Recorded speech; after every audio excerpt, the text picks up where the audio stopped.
berteduh guys, lihat. Biasanya mereka berjemur di sini berbaris-baris ya, tapi lihat kalian di bawah semua, aduh.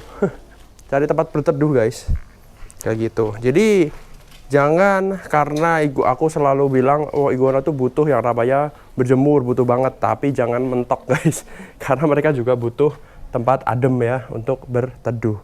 Oh ini udah besar juga ya. Tambah besar loh kamu. Ini yang buntung guys, ingat nggak? Betina buntung, nggak tumbuh-tumbuh, nggak tahu kenapa nih. Karena putusnya sudah gede, jadi dia udah posisi dewasa, terus putus kan, udah lama ini. Prediksiku sih ya kayak gini terus sampai kapanpun ya, nggak tumbuh lagi.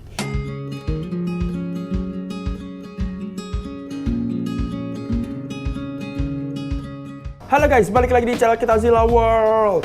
Terang banget ya.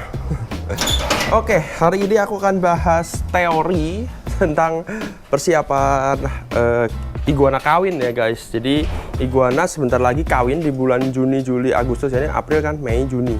Dan bahkan bulan ini udah ada beberapa orang yang pejantannya sudah mulai birahi, udah mulai kawin lah intinya guys. Nah, persiapannya apa? Kalau di Zilla World sendiri, persiapan sebulan, 2 bulan sebelum mereka ini nanti masuk musim kawin, itu aku kasih makan sampai mereka kenyang guys. Bener-bener pepaya tuh sampai nggak dimakan, lihat. Nih, pepaya full hari ini. Dan sampai mereka belenger guys, bahasa Jawa nih. Belenger itu apa ya? Sampai enak ya. Sampai udah nggak mau makan lagi pepaya guys. Dan ini tapi nanti akan habis gitu. Nih lihat contohnya yang gendut-gendut nih. Sudah mulai gendut-gendut perutnya tuh. Jadi kita usahain mereka kenyangnya full sampai mentok ya. Tuh perutnya. Lihat perutnya. Yang jantan bahkan ya. Sebenarnya kayak gini persiapan untuk lebih ke yang jantan ya. Karena nanti jantan mereka akan mogok makan otomatis bulan Juni, Juli, Agustus itu yang jantan akan mogok makan, nggak mau makan, bahkan ada yang sama sekali nggak mau makan. Nah solusinya gimana bang? Kalau misalnya aku punya pejantan satu doang, nggak punya betinanya, dan apakah harus dikawinkan?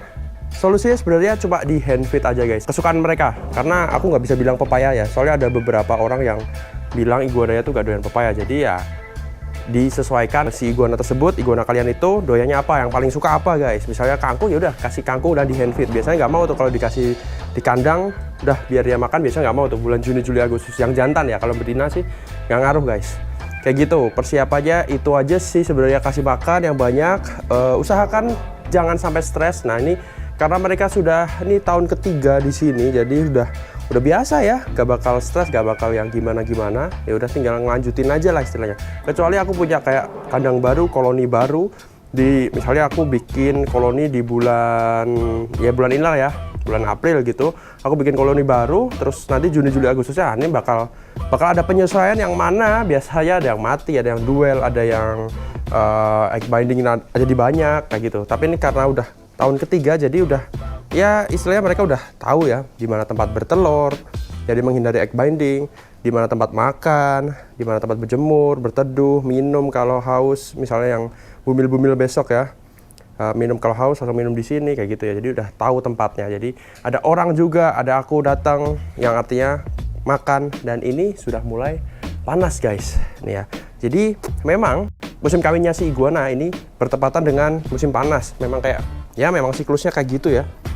Juni, Juli, Agustus. Jadi nanti Juni, Juli, Agustus itu akan panas pol guys. Yang mana kita harus menyiapkan air minum, penting banget. Karena yang jantan maupun betina itu bisa dehidrasi. Kalian lihat iguana yang biasanya, bahkan yang dewasa ya, berteduh guys, lihat. Biasanya mereka berjemur di sini berbaris-baris ya. Tapi lihat kalian di bawah semua, aduh.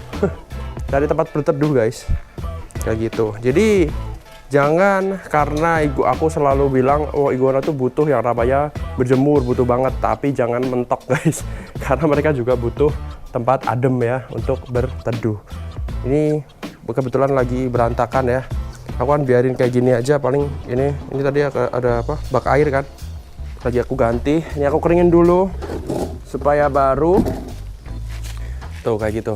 Jadi mereka pada berteduh lagi. Nah itu persiapan untuk lebih ke yang jantan mungkin ya, kalau pakan biar mereka gendut.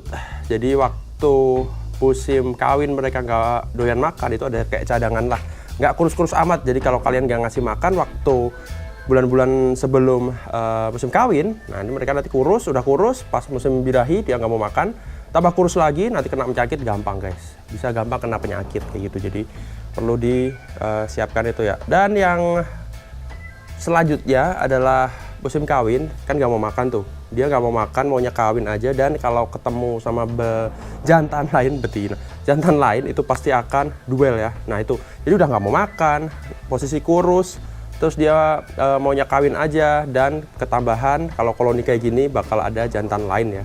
Dan pastinya mereka akan duel. Tapi lagi-lagi karena dia udah tahun ketiga, jadi kayaknya ya, nggak tahu sih, besok kita lihat. Jantan sama jantan tuh udah tahu teritorinya masing-masing ya. Kawin tinggal kawin sendiri. Terus apa namanya, sudah tahu lah ya, udah menyesuaikan guys. Di tahun ini yang baru adalah banyak baby iguana yang ada di situ, dan nantinya pasti akan aku pantau ya, karena bisa aja baby iguana ini bisa jadi salah satu korban guys, korban kekerasan jantan yang lagi birahi. Jadi perlu dilihat aja sih sebenarnya. Kalau menurutku sih aman, nggak bakal yang sampai kayak gimana ya. Kecuali mereka udah tumbuh dewasa yang baby up ini. Jadi iguana tuh dia mulai birahi tuh, aku pernah pengalaman paling cepet birahi tuh 55 sentian guys. 60 cm itu sudah mulai birahi, udah mulai angguk-angguk yang jantan ya. Sebenarnya angguk-angguk bukan salah satu penentu dia jantan atau betina, tapi biasanya ada tuh udah kelihatan lah jantannya guys. Ukuran 60 cm itu udah angguk-angguk. Kadang-kadang pipinya itu sudah mulai membengkak, dan itu jadi tanda dia jantan ya. Kadang-kadang udah di lapnya sudah terbuka gitu toh. Terus biasanya duel sama temennya, kayak gitu biasanya ada tuh. Kalian coba amati kalau punya iguana lebih dari satu atau ada koloni gitu ya. Biasanya ukuran 60 cm itu udah angguk-angguk gini, udah mulai duel-duel, muter-muter itu sama temennya. Latihan kali ya. Begitu guys. Jadi aku bahasanya kalau di reptil tuh di push ya, jadi dikasih makan terus sampai nantinya gendut. Nah nanti pas di hari H-nya, apakah yang harus dilakukan saat hari H mereka mulai kawin? Ya udah biarin aja guys. Yang pasti jangan biarkan mereka lapar. Terus yang kedua itu nutrisinya juga jangan pepaya terus kayak gitu ya. Jadi ini pepaya tuh karena memang hari ini jadwalnya pepaya guys. Jadi besok ada kangkung, ada kecambah. Biasanya kecambah soalnya buat yang kecil-kecil juga ya. Jadi aku sebar-sebar gitu kecambah. Terus kangkung aku juga kan biasanya satu ikat tuh. Biasanya aku ambil dulu, terus aku lempar-lempar gitu. Set biar semua kebagian ya. Kayak gitu. Terus ada sawi hijau, kecambah tadi, kangkung sama pepaya. Itu aja aku selang-seling 4 itu. Kadang-kadang sih yang aneh, aku nggak pernah sih. Biasanya kalau ada dari pasar ada sisa sayur yang nggak kepake, biasanya aku kasih gitu. Terus kadang-kadang ada daun telang, ada daun murbei di situ. Biasanya aku panen sendiri, aku potongin, kasih itu. Kayak nutrisi tambahan gitu lah istilah. Nah, Bang, adakah vitamin atau nutrisi khusus buatan manusia yang supaya mereka sehat, biar gak sakit dan lain-lain waktu musim kawin? Gak ada guys. Di sini aku full alami ya. Semua pakai pakan alami pepaya. Jadi sesimpel itu sebenarnya untuk ternak iguana tuh. Untuk persiapannya ya pakan yang banyak, pastikan mereka tidak stres. Utamanya sih itu. Untuk kawinnya sih terserah mereka ya. Lagi-lagi aku tidak menarget mereka ini harus kawin atau enggak ya. Harus sih ya, maksudku nggak sampai yang diforsir kayak satu betina harus, kecuali selective breed guys. Tadi beda nih. Kalau selective breed dia tuh harus ya namanya iguana A yang bagus sama iguana B yang bagus harus kawin. Mereka jantan betina harus kawin. Jadi mau nggak mau itu ada sebuah paksaan ya guys. Karena ya gimana lagi, namanya juga selective breed. Jadi untuk menghasilkan anakan yang bagus-bagus ya, itu A sama B bagus-bagus harus dikawinkan. Mau nggak mau mereka harus kawin. Dan aku biasanya ngepasinya adalah waktu jantannya super birahi. Jadi iguana jantan tuh ada kayak masanya dia gini ya, set di puncaknya birahi, set, nah nanti turun terus hilang birahinya kayak gitu. Jadi waktu puncaknya birahi kalian gabungin sama yang betina bagus tadi. Nah itu biasanya nanti jadi guys. Beberapa kali aku biasanya berapa? Kalau jabrik tuh kayak seminggu aku gabung. Seminggu tuh bisa full ya, sehari 1 kali lebih, bahkan sehari 3 kali aku pernah lihat kayak gitu guys. Jadi sampai ya akhirnya nanti jadi ya, biar pasti jadinya tuh harus banyak kawinnya guys. Jadi kalau kawinnya cuma sekali 2 kali, nah tapi tuh ada selective breed memang harus ada harga yang dibayar, yaitu kalau betinanya stres, gak cocok, jantannya kadang-kadang digigit balik, terus kadang-kadang jantannya terlalu kasar. Ada jantan yang gila, bukan kawin tapi bukan dimakan apa ya, digigit, digigit sampai mati guys. Ada yang kayak gitu. Jadi ya kalian lihatlah ininya, gerak-gerik jantannya guys. Betinanya pun juga kadang-kadang ngelawan. Nah Yang susah sebenarnya untuk kawinin iguana itu adalah cara kalau selektif ya. Kalau ngepasin betinanya itu dia kapan ovulasi, kapan mau dikawin. Kadang-kadang yang bikin susah kawinin iguana itu kalau selektif, betinanya nggak mau kawin guys, gara-gara memang dia belum mau aja. Jadi kayak mungkin ya di dalam badannya itu memang telurnya belum siap, jadi belum siap dibuahi. Terus kok kamu mau ngawinin aku kayak gitu ya istilahnya. Telurku belum siap deh kayak gitu dia, kalau bisa ngomong kayak gitu mungkin ya. Jadi dia gigit balik betinanya biasanya kayak gitu. Nah itu yang susah. Nah, sampai sekarang karena aku kebanyakan koloni ya, selektif cuma beberapa kan di atas. Sampai sekarang aku ya makanya membiarkan mereka kawin alami. Jadi betina yang sudah siap mungkin dengan deteksi jantannya yang sudah tahu ini betina udah siap kawin, jadi makanya jadi ya, jadi sama-sama mau lah. Jantannya birahi berat, betinanya juga birahi untuk minta dikawin kayak gitu, makanya mereka jadi di sini gitu. Selektif, kalau selektif ya itu tadi resikonya banyak ya. Nah resiko selektif lagi kalau misalnya mereka kan tuh satu kandang dua iguana ya, sepasang iguana yang bagus-bagus ya, karena selektif tadi kan mereka udah kawin, anggaplah jadi dengan pemaksaan guys. Nah betinanya tuh biasanya stres. Nah kalau udah stres biasanya berlanjut ke gak mau makan, biasanya gak mau makan lama gitu, tau mati, sudden death. Terus ada yang sudah berhasil sampai hamil, sampai perutnya udah bulet-bulet. Nah biasanya bulet-bulet ini gak keluar si telurnya guys, alias egg binding, karena stresnya tadi ya. Jadi saking stresnya dia udah hamil, terus mungkin telurnya juga belum siap tuh tadi, tahu-tahu udah dibuahi. Nah jadi nggak jadi ya, jadi telurnya biasanya udah gede-gede di perut gitu. Si betina udah ngeden ya. Dia ngeden nggak bisa keluar, biasanya kebanyakan telur di dalam atau telurnya terlalu besar-besar juga, jadi nggak bisa keluar dari pantatnya guys. Terus akhirnya gimana bang? Mate. Aku udah pernah udah sering, udah egg binding tuh udah makanan sehari ini siap-siap nih, cap cip cup. Ada beberapa pasti yang betina yang lewat ya. Ya aku sih nggak doa begitu, cuman ya kenyataannya kayak gitu guys, pengalamannya kayak gitu. Jadi kalau breeding koloni loh, padahal breeding koloni tetap ada kayak korban gitu ya, harus ada 1-2 ekor yang direlakan gitu. Ini baby, makanya nih aku juga nambahin kayak gini nih biar cepat mereka besar dan mengganti betina yang tereliminasi itu tadi setiap tahunnya ya guys, kayak begitu. Wow ini udah besar juga ya, apa besar loh kamu. Ini yang buntung guys, ingat nggak betina buntung nggak tumbuh-tumbuh, nggak tahu kenapa nih, karena putusnya sudah gede. Jadi dia udah posisi dewasa terus putus kan, udah lama ini. Prediksiku sih ya kayak gini tuh sampai kapanpun ya, nggak tumbuh lagi. Kecuali putusnya waktu dia masih kecil, bisa tumbuh lancip gitu kan, tambah gede loh kamu. Ya betina ini, betina kolom nih guys, cakep-cakep anakannya. Kayak begitu guys. Nah ini karena panas, pas banget. Mari kita siram pakai air dong, masa apa? Set. Ini ya panas juga kadang-kadang ngomak. Aduh anjir, sorry. Nah ini ya kadang-kadang panas juga nggak kalah mematikannya sama hujan. Kan ada 2 musim ya, kadang musim hujan, musim panas. Nah, panas ini kalau kalian ngerasanya sudah terlalu panas dan tampaknya iguananya terlalu kepanasan gitu, walaupun kandang koloni ada tempat teduhnya, kalian bisa siram guys, kayak gini nih. Tuh.